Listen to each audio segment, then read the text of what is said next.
ಅವ್ರು ಅವತ್ತು ನನಗೆ ಹೇಳಿದ್ರು, ನಿನ್ನ ಏನೇ ಕೆಲಸ ಮಾಡಿದ್ರು ನಿನ್ನ ಜೊತೆಗೆ ನಿನ್ನ ಹಿಂದೆ ನಾನು ಇರ್ತೀನಿ ಅಂತ ಹೇಳಿದ್ರು.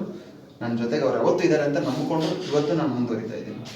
ಅವರು ದೇವ್ರ ಪೂಜೆ ಮಾಡ್ತಾ ಇದ್ರಾ ಸರ್? ಅವರೇ ನನ್ನ ಗುರುಗಳು, ಅವರೇ ದೇವರು ಸರ್. ಇವಾಗ ನನಗೆ ಅವ್ರು ಇಲ್ಲ ಅಂದಮೇಲೆ ಅವರೇ ನನಗೆ ಗುರುಗಳು, ದೇವರು ಅವ್ರು ನನಗೆ. ಇವಾಗ ಅಂದ್ರೆ ಗೋಲ್ಡ್ ಸುರೇಶ್ ಅವರ ಒಂದು ಸಕ್ಸಸ್ಗೆ ಅವರು ಬಹುಮುಖ್ಯ ಕಾರಣ ನಮ್ಮ ಗುರುಗಳು.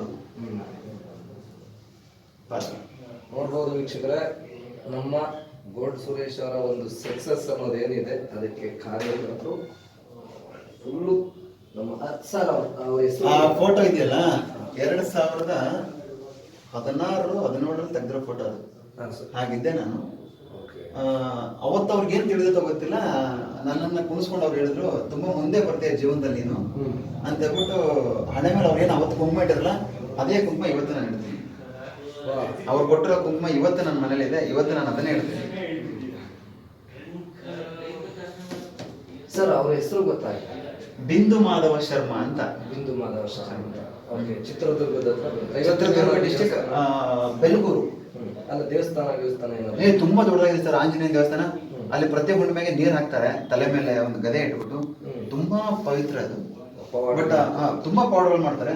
ಬಟ್ ಅವರು ತೀರ್ಕೊಂಡಾಗಿದ್ದ ನಾನು ಅಲ್ಲಿ ಹೋಗಿಲ್ಲ ಸರ್ ದೇವಸ್ಥಾನಕ್ಕೆ. ಅವ್ರು ಇಲ್ಲ ಅನ್ನೋ ಒಂದು ಫೀಲ್, ನಾನು ನನ್ನ ಜೊತೆಗಿದ್ದಾರೆ ಅನ್ನೋ ಫೀಲ್ ಅಲ್ಲ ನಾನು ಇದನ್ನೇ ಬಿಟ್ರೆ ಅಲ್ಲಿಗೆ ನಾನು ಯಾವತ್ತು ವಾಪಸ್ ಹೋಗಿಲ್ಲ. ನಾನು ಇರೋ ಕಡೆ ಎಲ್ಲ ಕಡೆನೂ ಅವರಿದ್ದಾರೆ, ನನ್ನ ಕಾರಲ್ಲಿ, ಮನೆಯಲ್ಲಿ, ಆಫೀಸಲ್ಲಿ. ನಾನು ಇಲ್ಲೇ ಹೋದ್ರೆ ನನ್ನ ಜೊತೆಗೆ ಇರ್ತಾರೆ ಅಂತ ನಾನು ಇದು ಮಾಡ್ಕೊಂಡಿದ್ದೀನಿ. ಅದನ್ನ ಬಿಟ್ಟರೆ ನಾನು ಇಲ್ಲಿ ಹೋಗೋಕ್ಕೆ ನನಗೆ ಒಂಥರ ಏನೋ ಒಂಥರ ದುಃಖ ಮನಸ್ಸಲ್ಲಿ. ಅವ್ರನ್ನ ಸ್ವಭಾವ ಹೇಗೆ ಅಂದರೆ, ಯಾರಾದ್ರೂ ಅವ್ರ ಹತ್ರ ಹೋಗ್ಬಿಟ್ಟಾಗ ಅವ್ರೊಂದು ಸ್ವಲ್ಪ ದುಡ್ಡು ಕೊಡುವಂಥದ್ದು. ಒಂದು ರೂಪಾಯಿನ ಕೊಡಲಿ, 10 ರೂಪಾಯಿನೇ ಕೊಡಲಿ, 100 ರೂಪಾಯಿನೇ ಕೊಡಲಿ ಕೊಡ್ತಾ ಇದ್ರು. ಅದ ನಾನು ಎಂತ ಪುಣ್ಯವಂತ, ನಾನು ಬಿಸ್ನೆಸ್ ಸ್ಟಾರ್ಟ್ ಮಾಡ್ತೀನಿ ಅಂದರೆ ನನಗೆ ಒಂದಿಷ್ಟು ಚಿಲ್ಲರೆ ಮೊತ್ತನ ಕೊಟ್ಟು ಕಳಿಸ್ತಾರೆ. ಇವತ್ತು ನನ್ನ ಮನೇಲಿದೆ ಚಿಲ್ಲರೆ, ಅಷ್ಟು ದುಡ್ಡನ್ನ ಹಂಗೆ ಕೂಡಿಟ್ಟಿದ್ದೀನಿ. ಅದ್ರ ಜೊತೆ ಮತ್ತೆ ಹೊಸ ದುಡ್ಡನ್ನ ಆ್ಯಡ್ ಮಾಡ್ಕೊಂಡು ಹೋಗಿದ್ದೀನಿ. ಅವ್ರು ಅವತ್ತು ಕೊಟ್ಟು ನನಗೆ ಪ್ರಾರಂಭ ಮಾಡಕ್ಕೆ ಹೇಳಿದ್ದು, ಅದು ಹಂಗೆ ಇದೆ. ಅದ್ರ ಜೊತೆಗೆ ಇನ್ನೂ ದುಡ್ಡನ್ನ ಆ್ಯಡ್ ಮಾಡ್ಕೊಂಡಿದ್ದೀನಿ. ಅದು ಮುಂದಿನ ದಿನಗಳಲ್ಲಿ ಯಾರಿಗಾದ್ರೂ ಅದರಿಂದ ಏನಾರು ಆಗಿದ್ರೆ ಮಾಡೋಣ ಅಂತ ನೋಡೋಣ ಸರ್ ಏನಾಗುತ್ತೆ ಅಂತ. ಗೋಲ್ಡ್ ಸುರೇಶ್ ಅವರು ಬಿಸ್ನೆಸ್ ನ ಜೊತೆಗೆ ಆಧ್ಯಾತ್ಮದ ಕಡೆನೂ ಹೆಚ್ಚು ಒಲವು ಕೊಡ್ತಾರೆ. ಹಾ ಸರ್, ಸರ್ ಜೀವನನೇ ಶೂನ್ಯ ಅಂತ ಹೇಳಿದಿಲ್ಲ ಸರ್. ಶೂನ್ಯದಲ್ಲೇ ಶಿವನ ಕಾಣುತ್ತಾ ಇರೋವಂಥ ನಾನು. ಶೂನ್ಯದಲ್ಲೇ ಶಿವ ಕಾಣ್ತಾನೆ. ಆಕ್ಚುಲಿ ಆತ್ಮ ಪರಮಾತ್ಮನಿಗಿರೋದು ಒಂದೇ ಕೊಂಡಿ ಅಂದ್ರೆ ಶೂನ್ಯ. ನೀವು ಶೂನ್ಯ ಒಂದನ್ನ ನೀವು ಕಂಡುಕೊಂಡ್ರೆ, ಸತ್ಯ ಕಂಡುಕೊಂಡ್ರೆ ಎಲ್ಲವೂ ಸಿಕ್ಬಿಡುತ್ತೆ ನಿಮಗೆ. ಇದೇ ಶೂನ್ಯದಿಂದ ಇನ್ನೊಂದು ಸ್ವಲ್ಪ ದಿನದಲ್ಲೇ ಎಲ್ರಿಗೂ ಗೊತ್ತಾಗುತ್ತೆ ನಾನು ಏನು ಮಾಡ್ತಾ ಇದ್ದೀನಿ, ಏನು ಮಾಡಕ್ ಹೊರಟಿದ್ದೀನಿ ಅಂತಲೂ ಗೊತ್ತಾಗುತ್ತೆ. ಅದನ್ನು ಅತಿ ಶೀಘ್ರದಲ್ಲೇ ನಾನು ಅನೌನ್ಸ್ ಮಾಡ್ತೀನಿ.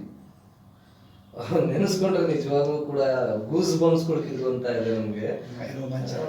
ಅದೇ ಒಂದು ಮೈ ರೋಮಾಂಚನ ಆಗ್ತಾ ಇದೆ. ಇದನ್ನೆಲ್ಲ ಕೇಳೋದಕ್ಕೆ ಒಂದ್ ಸ್ವಲ್ಪ ನಾವೆಲ್ಲ ಅಲ್ಲಿ ಇಲ್ಲಿ ಎಲ್ಲ ನೋಡ್ತಾ ಇದ್ದಿದ್ದಷ್ಟೇ. ನಿಜವಾದ ಘಟನೆಗಳನ್ನ ಕೇಳಿದಾಗ ನಾನೆಲ್ಲ ದೇವಸ್ಥಾನಕ್ಕೆ ಹೋಗ್ಬೇಕಾದ್ರೆ ನಾನು ಒಬ್ಬನೇ ಯಾವತ್ತೂ ಹೋಗಲ್ಲ. ನನ್ನ ಜೊತೆಗೆ ಸುಮಾರು ಯಾರಾದ್ರೂ ಏನಾದ್ರು ಕೆಲಸ ಮಾಡ್ತೀನಿ, ಏನಾದ್ರು ಮಾಡಕ್ ಕೊಟ್ಟಿದ್ದೀನಿ ಅಂತ ಅವ್ರನ್ನೆಲ್ಲರೂ ಬೆಳಿತೀನಿ ಅಂತ ಇರುತ್ತಲ್ಲ, ಅಂಥವ್ರನ್ನ ಕರ್ಕೊಂಡು ನನ್ ದುಡ್ಡು ಹಾಕೊಂಡು ನಾನು ಕರ್ಕೊಂಡು ಹೋಗ್ತೀನಿ, ಅವ್ರಿಗೆ ಒಳ್ಳೇದಾಗ್ಲಿ ಅಂತ ಹೇಳಿ. ಅದ್ರಲ್ಲಿ ಎಷ್ಟೊಂದು ಜನ ಸುಮ್ಮನೆ ಖಾಲಿ ಬಂದು ನನ್ನ ಆಫೀಸಲ್ಲಿ ಕೂತ್ಕೊತಾ ಇರೋ ಇವತ್ತು ಒಳ್ಳೊಳ್ಳೆ ಬಿಸ್ನೆಸ್ ಮಾಡ್ತಾ ಇದ್ದಾರೆ, ಒಳ್ಳೊಳ್ಳೆ ಸ್ಥಾನಕ್ಕೆ ಹೋಗಿದ್ದಾರೆ. ನನಗೆ ಒಳ್ಳೆ ಖುಷಿ ಆ ಥರ ಎಲ್ಲ. ಆದರೆ ನನಗೂ ಒಂಥರ ನೆಮ್ಮದಿ ಇರ್ತದೆ ಮನಸ್ಸಿಗೆ, ಏನೋ ಒಂದು ಮಾಡಿದ್ವಲ್ಲಪ್ಪ ಜೀವನದಲ್ಲಿ ಅನ್ನೋ ತೃಪ್ತಿ ಇರ್ತದೆ. ಆ ಥರ ಇರಬೇಕು ಅಂತ ಭಾವಿಸ್ತೀನಿ ಸರ್ ನಾನು. 4 ಜನ ನಮ್ಮನ್ನ ನೋಡಿ, ಇಂಥ ವ್ಯಕ್ತಿ ಜೊತೆ ನಾವು ಇದ್ವಪ್ಪ, ಸಾಕು ಬಿಡು, ಉದ್ಧಾರ ಮಾಡಿದ್ರು ನಮ್ಮನ್ನ ಅಂತ ಮಾತು ಬರಬೇಕು ಸರ್. ಈ ವ್ಯಕ್ತಿ ಜೊತೆ ಯಾಕೆ ಇರ್ಬೇಕಪ್ಪ ನಾವು ಅನ್ನೋ ಮಾತು ಬರಬಾರ್ದು ಸರ್. ಆ ಥರ ಇರ್ಬೇಕು ಅಂತ ಜೀವನ ಮಾಡ್ತಾ ಇದ್ದೀನಿ ಸರ್. ಖಂಡಿತ ತುಂಬಾ ಖುಷಿ ಆಯ್ತು sir. Thank you so much. Thank you sir.